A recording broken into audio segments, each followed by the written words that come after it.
Boa noite a todos e a todas. Isso, obrigada. Como o Júlio disse, né, estou hoje aqui substituindo o nosso colega Crispim, que estava agendado para estar aqui conosco hoje, mas por motivo de trabalho e em razão do trânsito também, que ele teve muita dificuldade de sair de Florianópolis agora no final do dia, e aí ele nos convidou para estar aqui substituindo. E é com alegria que aqui estamos, porque o trabalhador ele tem que estar apto para o trabalho em qualquer instante, né? E é com esse compromisso que nós vamos hoje refletir sobre uma parábola. Todas as parábolas de Jesus são sensacionais, né? Mas essa parábola da rede, ela vem trazer para nós muitos esclarecimentos, principalmente do momento atual. Alguém já teve a oportunidade de ouvir ou de ler essa parábola? A rede. É muito comum a gente ouvir, né, ou então conhecer a parábola do bom samaritano, né? Realmente a parábola da rede ela tem um significado muito grande, mas ela não é tão conhecida quanto a do bom samaritano. Eu tenho que, antes de tudo, agradecer em nome da casa, em nome da Magda e de todos os trabalhadores dessa casa, agradecer a generosidade de cada um de vocês que contribuiu para a compra dos cobertores. Nós já realizamos a compra, eu esqueci de falar, Júlio, tá?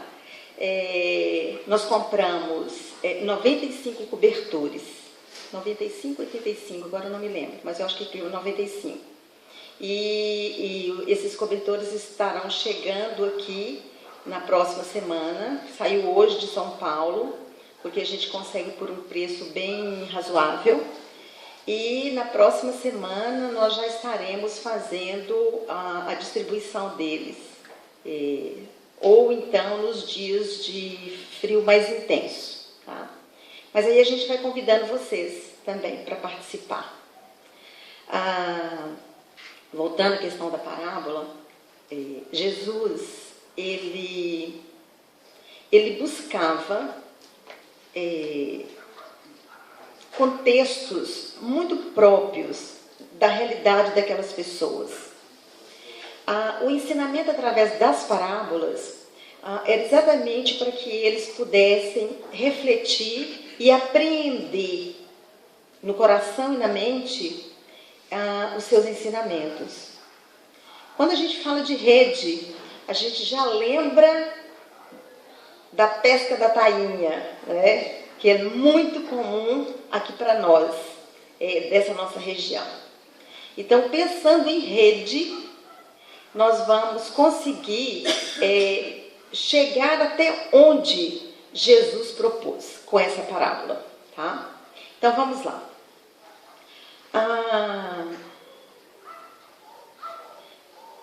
Jesus estava com um grupo de pessoas e aí ele inicia essa fala.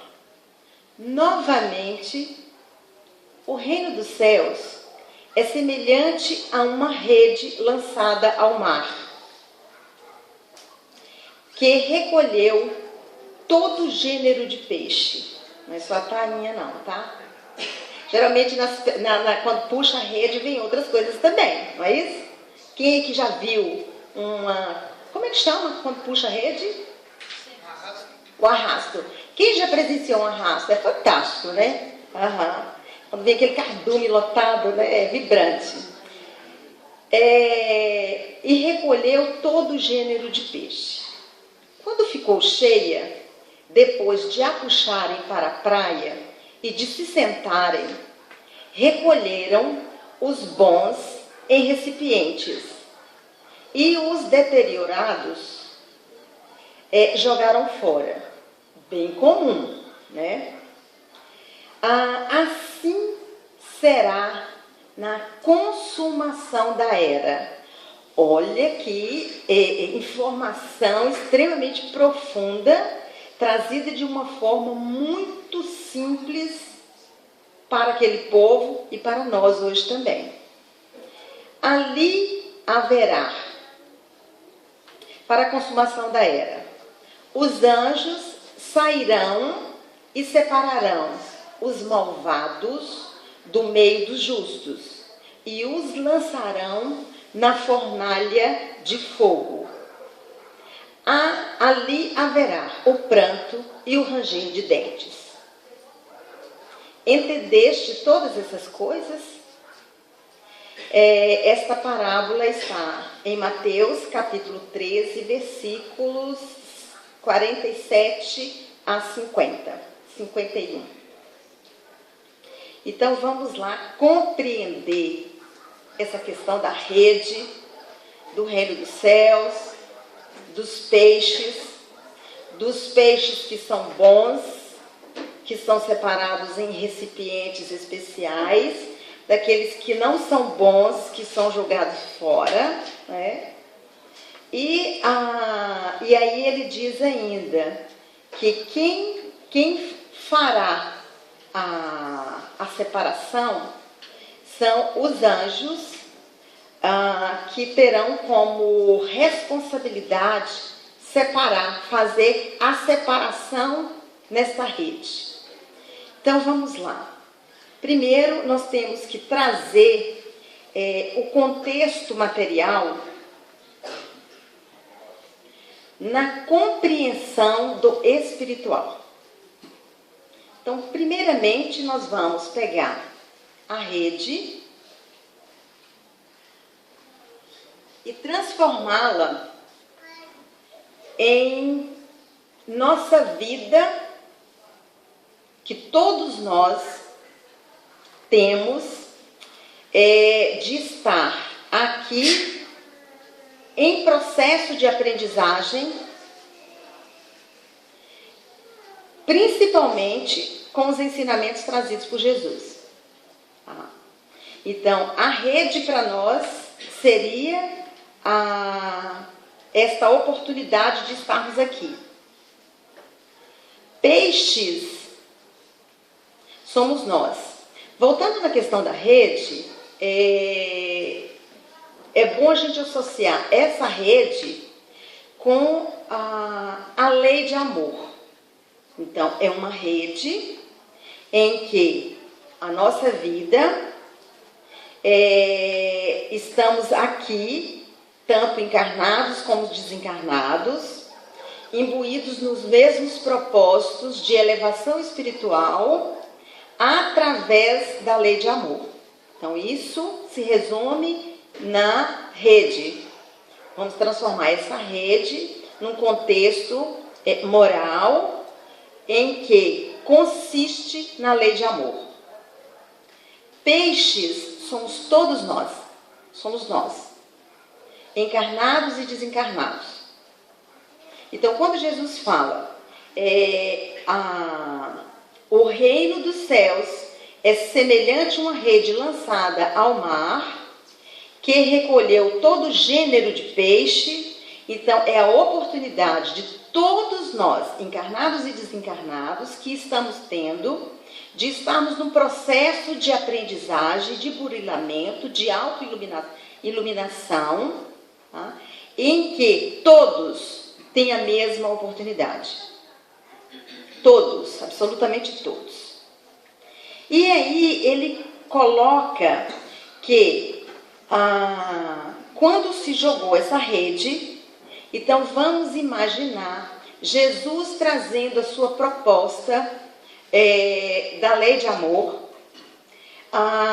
Essa lei de amor, ela está espalhada para todos nós, encarnados e desencarnados. E ele fala que chegará a hora de recolher, de fazer puxão, Cida? Que você diz? Puxão da rede? O arrasto. Então chegou a hora, o momento de fazer o arrasto desta rede. Ou seja, nós estamos nesse momento. Nós estamos nesse momento em que Jesus disse. E é por isso que ele disse que assim será na consumação da era. Ali haverá o pranto e o ranger de dentes. Esse pranto e ranger de dentes nós já ouvimos aqui outras vezes, né? Em outros contextos, em outras falas, trazendo essa fala de Jesus como simbologia ou materialização do sofrimento humano. E é através desse sofrimento humano que nós temos a oportunidade de autoiluminar-se. É neste momento que agora, trazendo num contexto bem doutrinário, que nós estamos, e científico, tá? Que nós estamos transitando pelo processo de transição planetária. Então Jesus disse que haveria o pranto e haveria o ranger de dente. Olha o que está acontecendo conosco neste momento. Os benfeitores espirituais, eles têm deixado muito claro nas suas mensagens, através das reuniões mediúnicas, que todos nós estamos num processo, num momento em que a corda foi puxada, a corda da rede foi puxada. E é nesse momento de... Eu esqueci de novo a palavra. Arrasto, desculpa. Eu vou anotar aqui, peraí. Arrasto. Arrastão. Arrastão lá em Minas Gerais era quando os adolescentes em situação de rua faziam os roubos dele, né? Vinha aquele monte e fazia o arrastão. É também? Aham. E é nesse momento de arrastão, vamos imaginar os peixes, naquele momento, estão sendo arrastados do processo de dor e de sofrimento que eles sentem. E assim, um parêntese, nós ficamos sabendo, porque como a gente tem pouco conhecimento dos hábitos, dos costumes, né, daqui do litoral catarinense, em que as tainhas, né, os cardumes, obrigada, os cardumes de tainhas, eles chegam aqui ao nosso litoral, que é exatamente que eles sobem correndo, sob o risco deles serem pegos pelos predadores, porque eles estão no período de desova. Gente, eu fiquei impressionada. Eu falei, gente, eu não vou mais comer tainha. Coitada das tainhas, as tainhas vêm exatamente para reproduzirem, e aí a gente mata e come, inclusive os ovos da tainha. Ai, gente, isso não é legal, tá? Eu não gostei dessa brincadeira. Apesar de que eu amo tainha. Tainha assada, delícia. Então vamos imaginar que, como a gente já fez essa a transmutação, né, que peixe somos nós, né? Então imagina o processo de dor e de sofrimento quando somos arrastados, como somos puxados, e isso provoca em nós pranto e ranger de dentes. Mas é necessário, não é necessário a gente comer as tainhas, né? Tem a festa da tainha, não é? Mas tem tanta coisa boa que a gente acontece aqui nesse período da tradição, em razão da festa da tainha, né? Isso quando a gente estiver no outro planeta, ou quando este planeta estiver no processo já de regeneração, né? Aí, de repente, a gente vai estar nesse processo de uma alimentação mais frugal. Mas quando Jesus disse do pranto e do ranger de dente,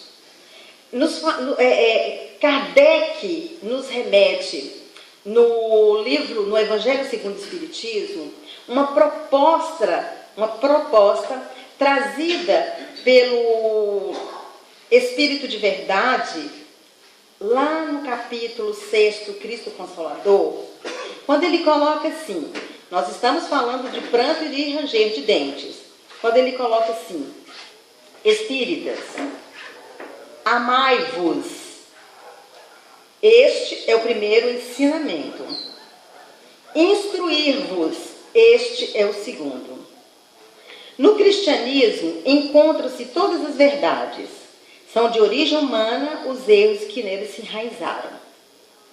Eis que do além-túmulo, que julgais o nada, vozes vos clamam, irmãos, nada perece.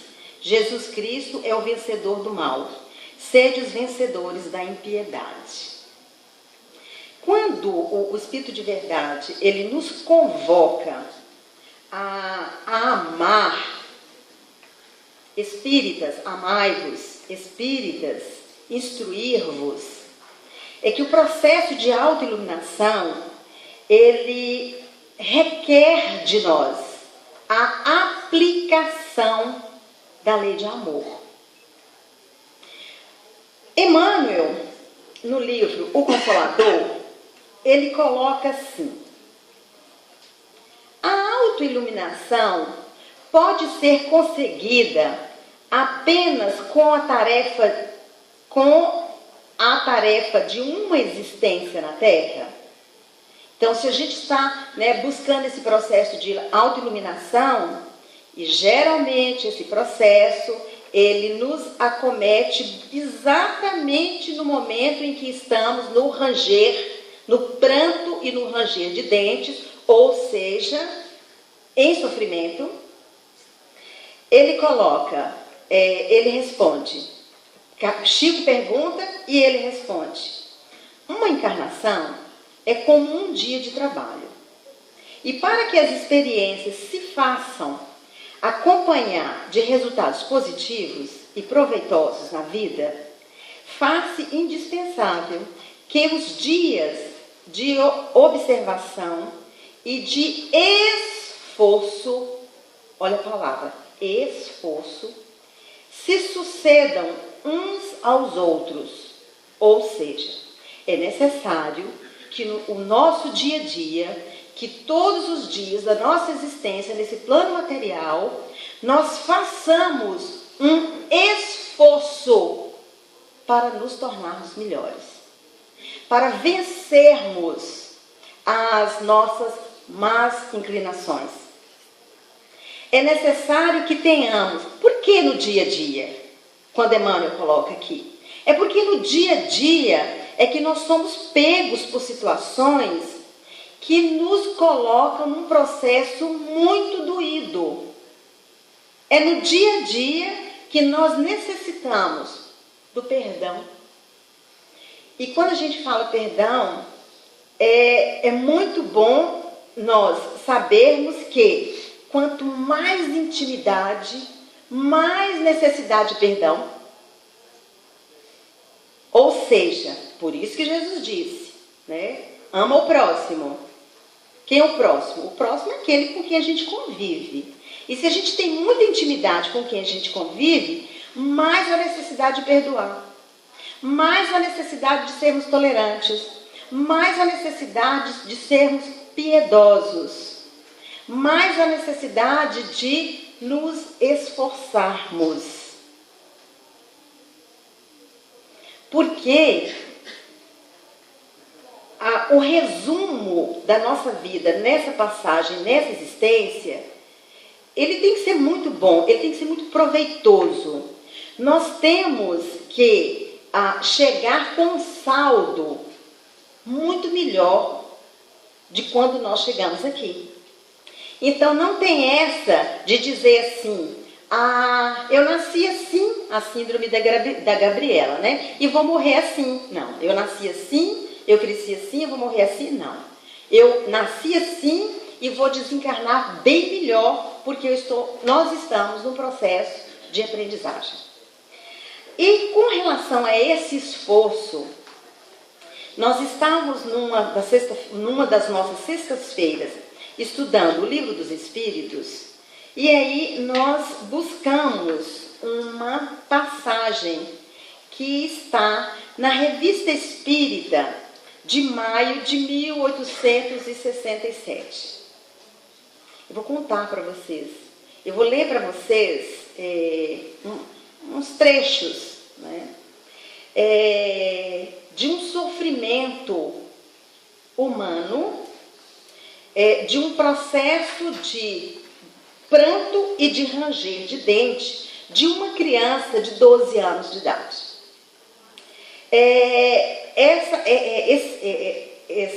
Essa história, né, está na Revista Espírita de maio de 1867 e ela tem o título de O Jovem Francisco, uma expiação terrestre.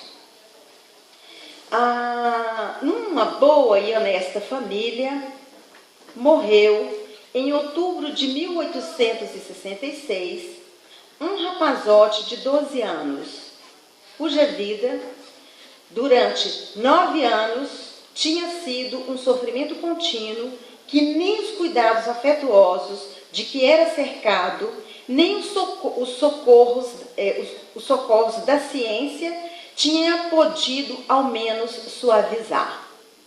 Por que nós escolhemos esse tema, esse exemplo? Para que nós possamos compreender a situação de dor e de sofrimento de todos nós, e principalmente de uma criança. Porque muitas vezes a gente fala assim, meu Deus, o que essa pobre criança fez nesta vida para passar por uma situação dessa? Era cometido de paralisia e hidropisia, que é um termo de acúmulo de água nas células e alguns órgãos do corpo. Me parece, eu não sei direito, que se alguém aqui souber, a Jussara está aí, porque a Jussara é médica, ela sabe. Que essa história desse garoto, quando fala da hidropisia, é aquelas crianças que a gente falava assim, aquela criança com barriga d'água. Vocês já ouviram falar desse assim, barriga d'água? É o acúmulo de líquido no abdômen, né? Mas pode ser em outras partes do corpo também.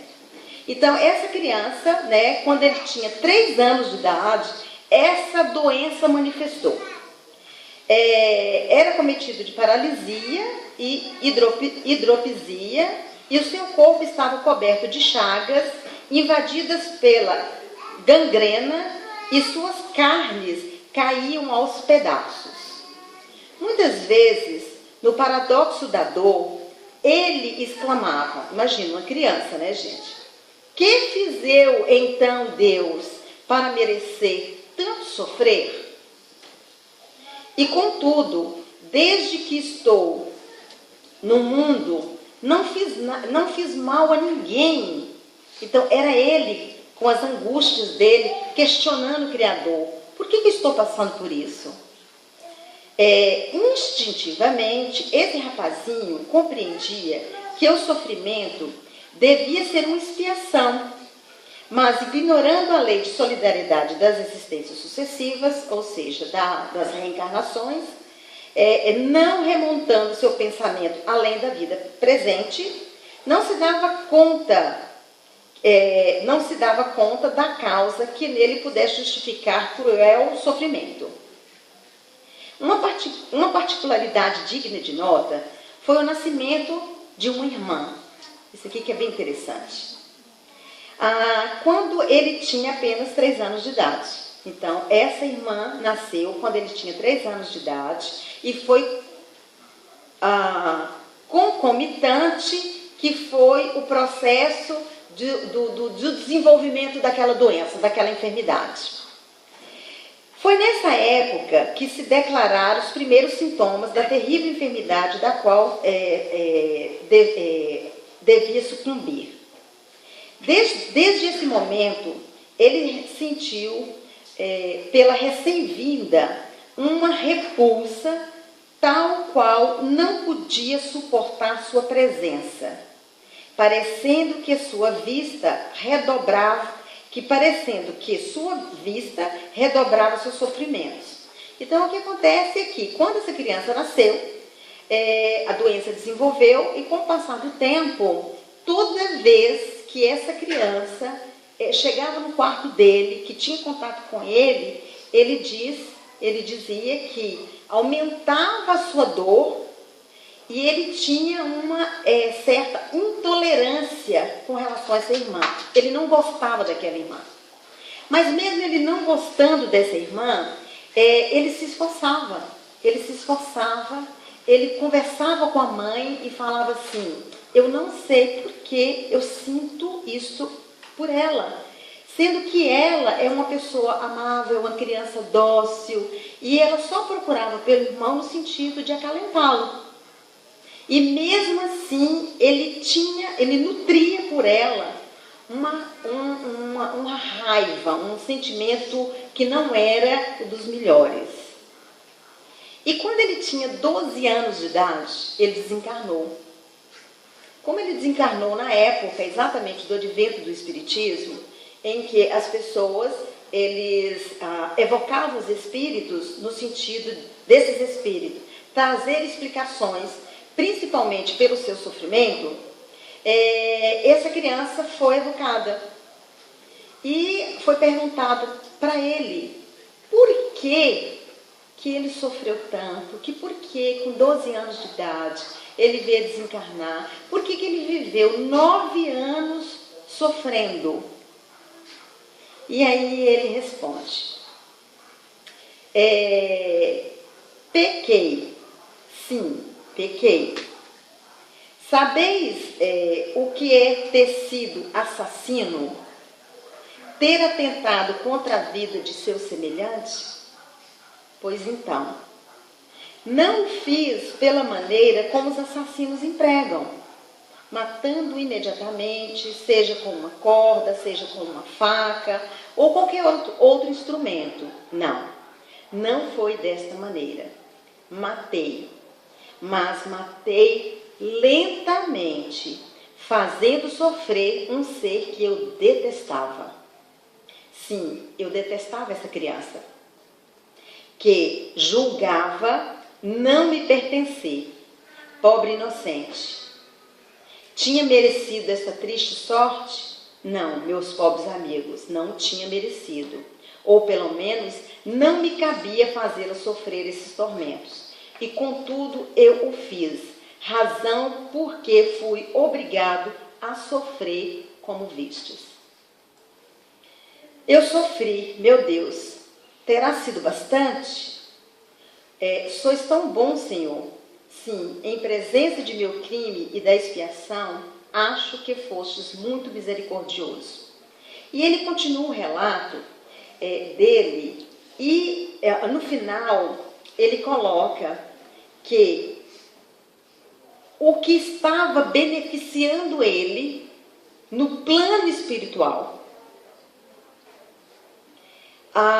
apesar de que ele se sentia ainda muito culpado e responsável pela forma que ele matou aquela criança, né? Ele diz que ele foi muito bem acolhido, protegido pelos seus benfeitores espirituais, pelo esforço que ele fez de tolerar aquela pessoa. Para mim, particularmente, foi um aprendizado extraordinário esse testemunho desse jovem, dessa criança. Porque muitas vezes nós temos no nosso dia a dia situações que nos irritam, situações que nós muitas vezes não suportamos, principalmente dentro da nossa família, principalmente nos lugares onde permanecemos por mais tempo, que é o nosso trabalho. Então, existem situações em que nós somos, muitas vezes, sujeitados a vivenciar. E ele diz que o saldo dessa encarnação dele, de 12 anos, o saldo positivo foi exatamente o esforço que ele teve de tolerar aquela criança. Porque ele dizia para a mãe dele, incomodava ele, nos relatos, ele diz, me incomoda o fato de eu sentir isso por ela. Eu não queria sentir isso por ela. Eu queria ser grato, eu queria ser amoroso, eu queria ser amável com ela. E assim, pensando nesta parábola de Jesus, hoje, particularmente, no meu ambiente de trabalho, eu fui atender um casal jovem, ele 26 anos, 25 anos, e ela, sua esposa, de 27 anos, que eles foram submetidos a uma situação em que hoje eles dois, o casal, é responsável por um adolescente de 14 anos que está com o pai preso e que sua mãe foi assassinada na presença deles, dos filhos, e principalmente dessa garota de 14 anos. Eu conversando com ele na abordagem, ele foi muito sincero, dizendo assim, eu não quero isso para mim. Eu não quero, eu estou com 7 anos de casado, eu não tive filhos, eu escolhi, eu e minha esposa, não ter filhos, justamente para eu não ser responsável por um ser e por não ficar preso a esse ser. E nós, enquanto espíritas, a gente vai pensando no que está por detrás dessa situação. E aí ele disse, no final da nossa abordagem, que ele estaria se esforçando para amar aquela irmã que ele nunca conviveu. Ele nunca conviveu com ela. Ele é irmão dela por parte de mãe, materno, o vínculo. Mas eles nunca conviveram, porque eles moravam em estados diferentes. E hoje ele está com essa responsabilidade judicial, tá? Porque foi a guarda provisória é uma guarda judicial. Então, em razão disso, é que nós estamos acompanhando essa situação para fortalecer os vínculos familiares. E aí, gente, imagina esse rapaz hoje e essa moça ter uma filha adolescente cheia de problemas. Todos os problemas, vocês puderem imaginar, essa menina já vivenciou. Inclusive de ver o pai assassinando a mãe, a pauladas. E o que é mais incrível foi exatamente ele dizer que ele estaria ali, naquele momento, se comprometendo comigo, com minha outra colega, nós duas enquanto profissionais, de amar aquela pessoa. Gente, ele nem é espírita. Ele não tem nenhuma vinculação a nenhum segmento religioso. Mas que ele estaria se esforçando para amar e que ele ia necessitar muito do nosso apoio, para que ele consiga aprender a amar aquele ser, que ele tinha por ela uma certa repulsa. Essa exemplificação, tanto do Francisco, de 12 anos de idade, e desse casal jovem, é para nós uma oportunidade de reflexão para que a gente possa se situar nesse momento, nessa nossa encarnação. Quais são os nossos esforços? O que nós temos feito para combater as nossas más inclinações? Quais são os nossos esforços para que a gente possa amar. E quando a gente fala amar, a gente fala cuidar, proteger, através do exercício diário da tolerância, do perdão, da compaixão, da piedade. Porque quando Jesus disse que nesta rede estaria sendo puxado, arrastado, os peixes, os peixes que ele coloca, os bons e os deteriorados, é porque nesse momento estaria fazendo a separação do que é bom e do que não é bom. E quando os nossos benfeitores... E ele fala assim, os anjos sairão e separarão. Ou seja, equipe espiritual é que vai fazer essa separação do joio e do trigo. Para que, nesse momento de transição planetária, o planeta... E aí, quando a gente fala o planeta, a gente fala também do Brasil, a gente fala também da nossa cidade, de Tijucas, né? Esse processo de seleção ensinado pelo Cristo é muito simples e objetivo. Como consta no versículo, recolherão os bons em recipientes e os deteriorados jogarão fora, implica dizer que os que permanecerem fiéis e perseverantes no bem estarão aptos para habitar um mundo de regeneração. Os demais são considerados espíritos retardatários que necessitam repetir experiências em ambientes que lhes estimulem o progresso espiritual.